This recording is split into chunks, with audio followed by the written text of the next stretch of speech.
Hey, Shalom, Meshala, Minister of Souls, but giving no praise to Yahweh, Shem Yahshua, Shem Kodash, that belongs to the apostles of GMS and honor to you brothers doing the work, the most on truth and sincerity. This one is a quick one, depending on what the Spirit says. So this is an article from Zero Hedge.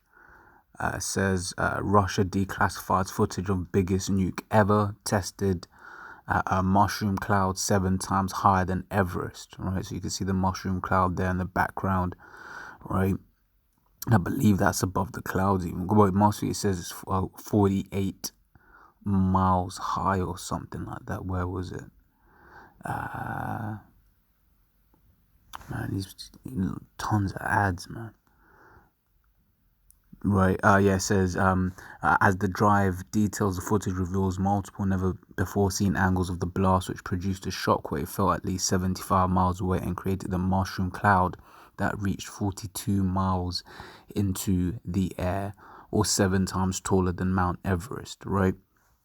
So, then there's the full clips, 40 minutes. I think I may have started this a bit too early, but yeah, when it's on mobile, it's difficult to navigate the thing. But our laws won't get a strike for this. But I'll play it, and then I'll go into the thing that came to mind, right? So I'm gonna play it. Носитель вышел на боевой курс. Цель видна. Управление сбросом бомбы переводится на автоматику. Сигнал «Сброс». На D8 включается программный автомат аппаратуры опытного поля. «Сброс».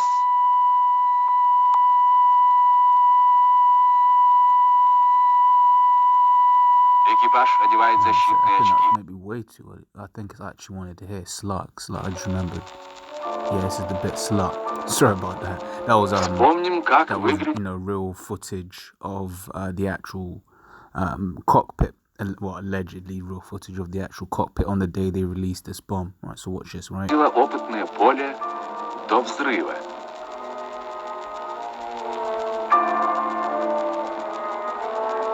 Теперь его вид сильно изменился. На десятки километров вокруг опаленная взрывом земля. Right, and that was the point, right? And obviously you know exactly the scripture that came to mind, right? So this is in Joel 2, the points in the 3rd chapter, right? But I'll start from the top. This is Joel 2:1. It says, "Blow ye the trumpet in Zion, and sound an alarm in mine holy mountain. In my holy mountain, let all the inhabitants of the land tremble, for the day of Yahweh cometh, for it is nigh at hand."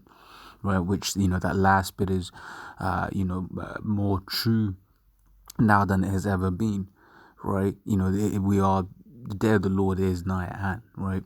So it says, "Blow ye the trumpet in Zion," starting off the apostles on down. That's what we're doing. We're going out there, we're telling people, our people, the children of Israel, look, man, get right with the Lord or you're going to be destroyed. But also, we're telling the heathens, right, the actual heathens, that look, you are going to pay for all of the wickedness that you have done to the children of Israel, right? It says, "A day of darkness, a day of clouds, and of thick darkness, as the morning spread upon the mountains. A great people and a strong, there hath not been ever the like, neither shall be any more after it, even to the years of many generations." Right, so it says a great people and a strong. That's talking about these ICBM nuclear missiles, right? It says, "A fire devoureth before them, right, and behind them a flame burneth. The land is as the Garden of Eden before them, and behind them a desolate wilderness. Yea, nothing shall escape." Right, and you saw that in that clip that I just played. They showed the before and after. Before it was all nice and snow, whatever. But then afterward, what did he say? He said the land was just scorched, right? And this is the power of these ICBMs, right? And then you think to yourself, why would you make something so destructive, right? But then you think of the precepts, and the precepts tell you why. So Revelation 6:4 says, "And there went out another horse that was red," right? And red representing Esau, right, the so-called white man. It says, and power was given to him that sat thereon to take peace from the earth, and that they should kill one another, and there was given unto him a great sword, right? It says, and that they should kill one another, man, and a great sword was given to him. And this ICBM, right, that is a great sword, and it's going to bring about a great destruction when the Lord deems it so, right? Because we're just waiting for the, for the prophecies to come to pass. We're just waiting for everything to fall in line, because everything is an algorithm. The Lord has a set date when, Esau's going to push the chip, and the Lord has a set date when Esau's going to be destroyed, right? As brothers, as I've said, there's going to come a day when it's no longer 20, whatever, right? It's just the first day in the kingdom, right? I remember Brother was saying this, in the morning, it will be, what do you call it? In the morning, it will be, whatever day, but in the afternoon, it will be deliverance. Why? Because America's going to be destroyed in 1 hour, right?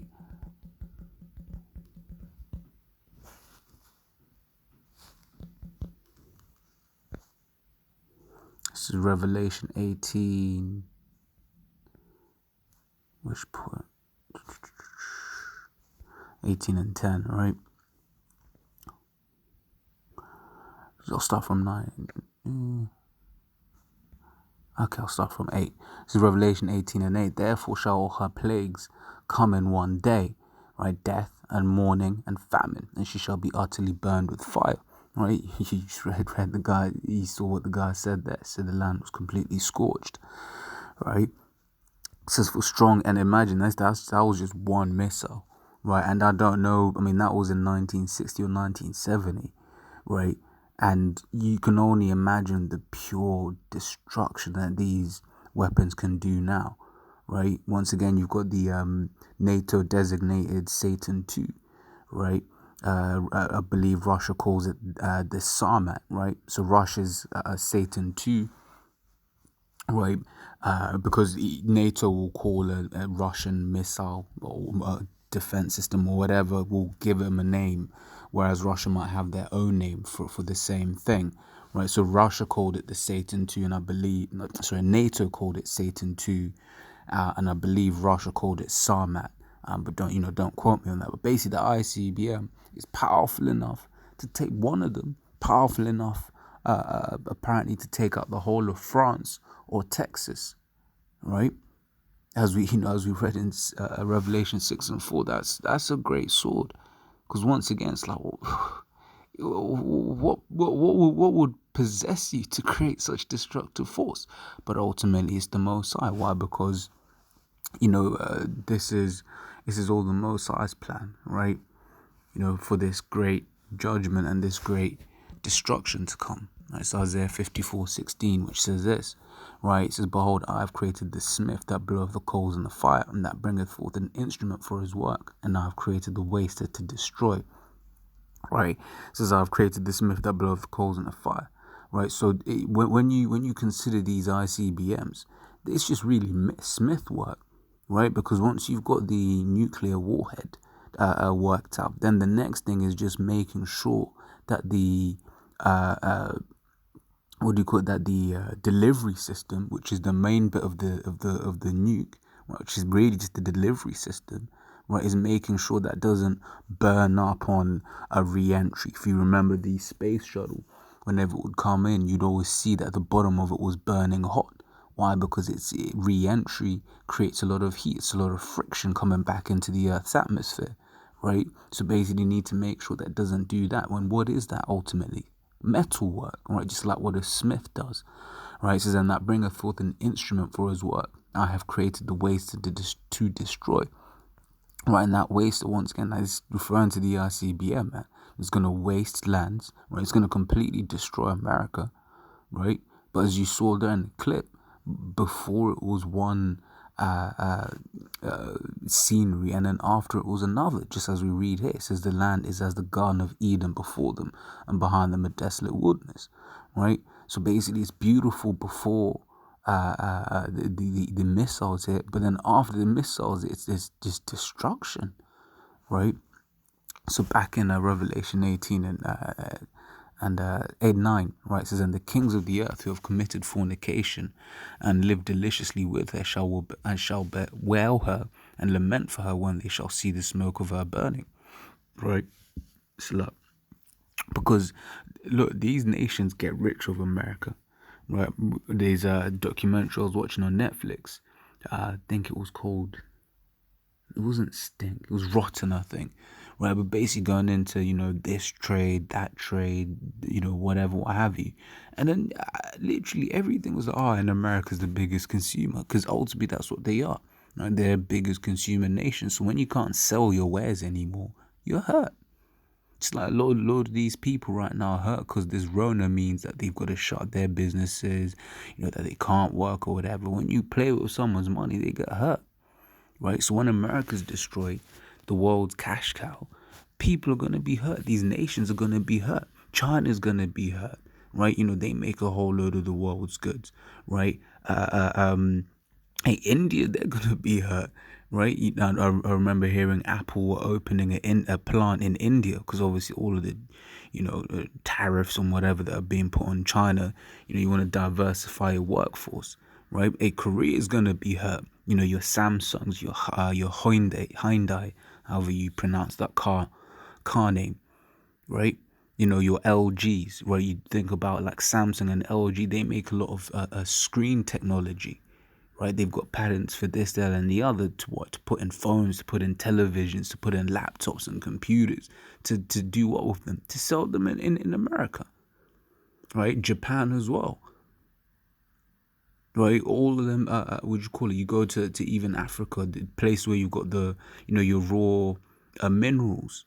Right, if America ain't buying, they ain't making money. You think about your cocoa, your West Africa. They're picking all that cocoa, selling to doing what with it? To sell it to England, to Europe, but to America. Right. So when America is destroyed, right? That's why these kings of these different nations are going to be hurt. Right? It says, and standing afar off of the fear of her torment, saying, alas, alas, that great city Babylon, that mighty city, for in 1 hour is thy judgment come. Right? So in 1 hour, America's going to be completely destroyed, and rightfully so. Right? Rightfully so.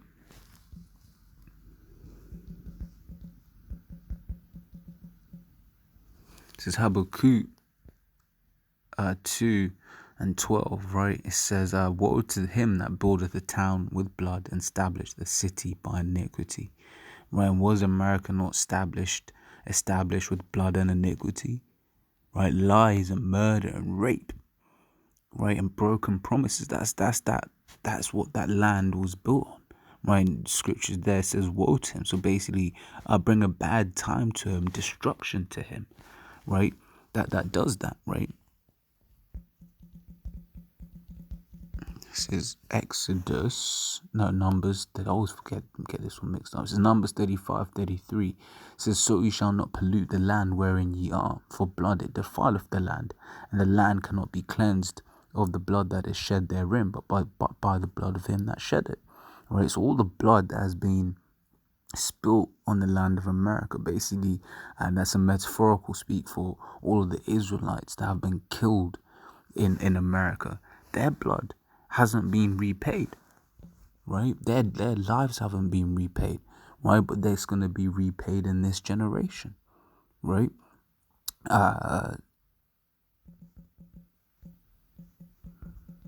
See if I can find this one.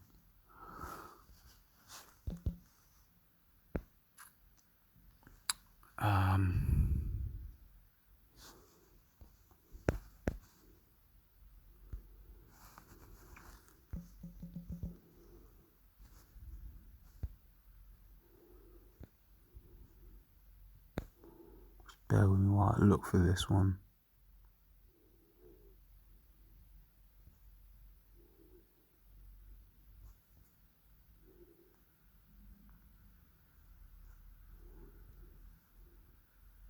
Yep.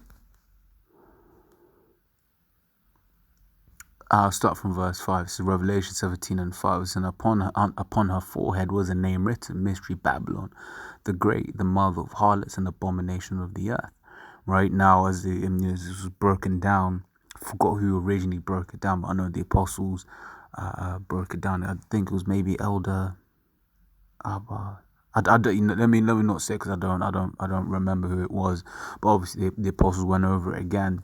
Basically, this whole section here that you see in capital, right, basically equals 666, right, because the Paleo Hebrew is a language whereby the letters actually represent a number. So, for instance, the alab, right, represents 1, right. The ba represents 2, right. The ga represents 3, 4, 5, 6, 7, 8, 9, 10, and then if I'm not mistaken, 20, 30, 40, etc. Right.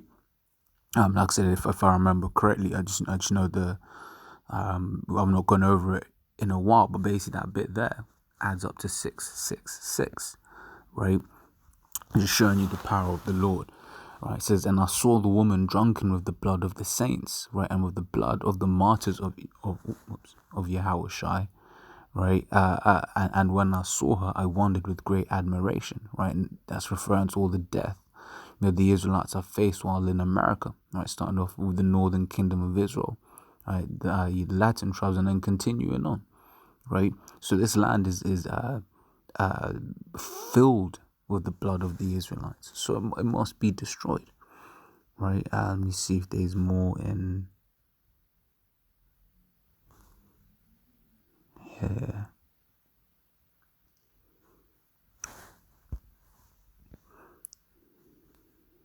So I'm thinking of the one which is it's like the blood crieth unto me, but maybe I'm thinking of the one in Genesis with Cain and Abel.